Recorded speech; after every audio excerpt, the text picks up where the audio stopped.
Welcome to the VIP Masterclass series. I'm Josh Wright, and today's episode is dedicated to Jim from Japan.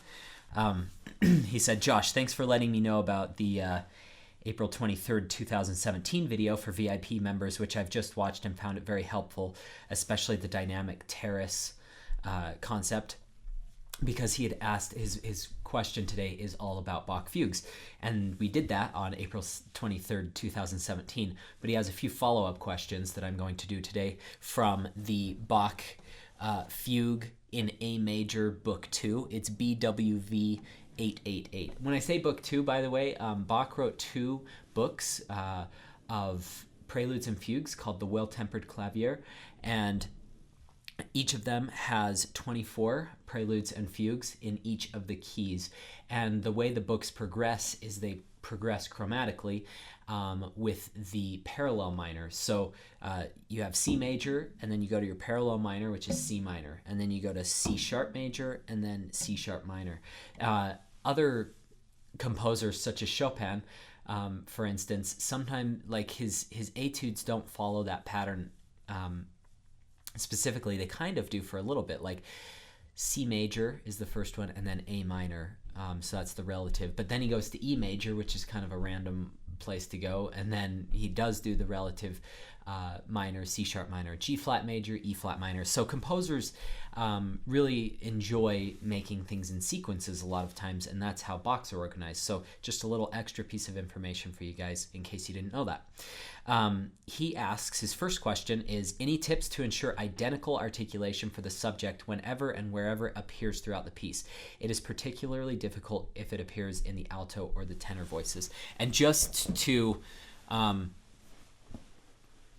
clarify, when he says alto or tenor, this is only a 3-voice fugue, so he's using those interchangeably. So here it is. I've never played this piece. I looked through it before I started recording, so I didn't look like a complete idiot. But Jim, based on what I have listened to over the past couple of days, I've listened to this a few times just to prepare for this video, and then played through it today. I think the subject is actually all legato. So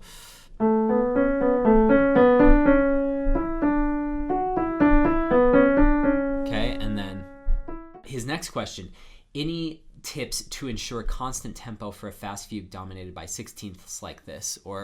And he also says, and book 2, number 4. Yes, my first and foremost piece of advice is to use the metronome, and then record yourself and see where you are making those mistakes. Students are drastically different. I teach a guy in Canada. He is one of my most musical students. He plays with so much expression. He has a terrible time with rushing. So most of our lessons are focused on rushing. And to be honest, most other students have the opposite problem. So most students have a hard time knowing how to shape things and playing very beautifully, but the tempo is not as big of an issue. So every person's different. So I can't give you an absolute answer on, here's exactly what you need to do, because I would need to assess your current situation in private lessons to kind of see, maybe think of this. But I'll tell you what I do.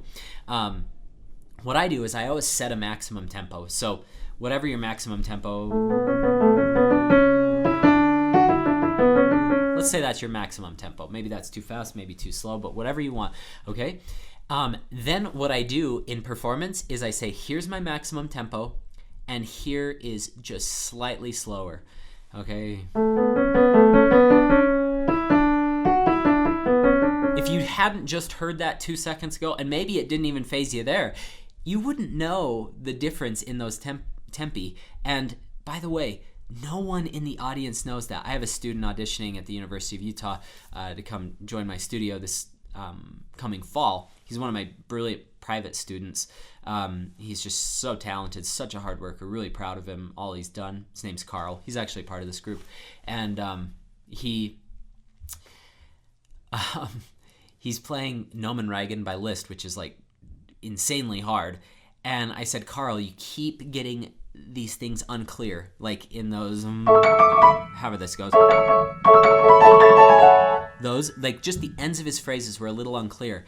I was like, let's say that your tempo is 160. No one in that room is going to care if you drop it down to 156. No one. They won't know the difference. But you will know the difference. You will feel the difference. So that's my strategy, Jim, for maintaining an even tempo, is I always like to feel like I'm riding a horse and just keeping tension on the reins a little bit, and I'm always like one notch slower than my final tempo. What that does is that ensures 100% that I'm not going to be too nervous to start out with. It ensures that I'll have control throughout the piece, and when I'm always kind of pulling back a little bit on those reins, I always keep myself in control. And let's say that you do have a passage that you tend to rush in here.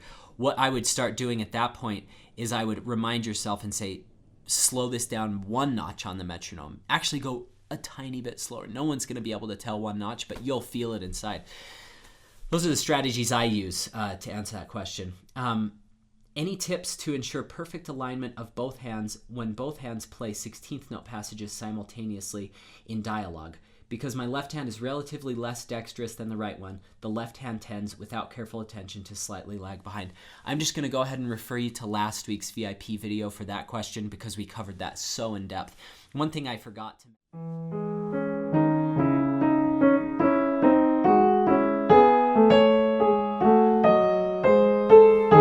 Then bring your subject back in.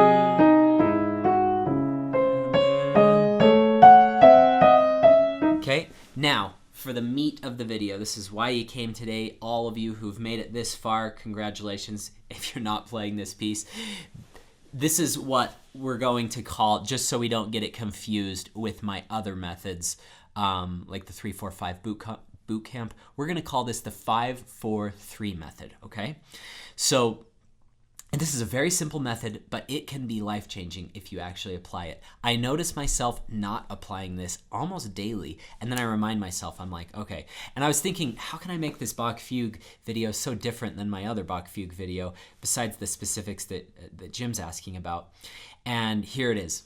The 5-4-3 method, I just made that title up, but what it is it's a method that I use a lot on myself and on my students. When you cannot play something perfectly at a tempo within 3... Thank you so much for watching. I've listed 2 links in the description below. One of them is to download this full video that you've just watched the sample for. The other is to view the entire library of VIP Masterclass series videos. I hope you've enjoyed this. Have a great week. Good luck in your practice sessions.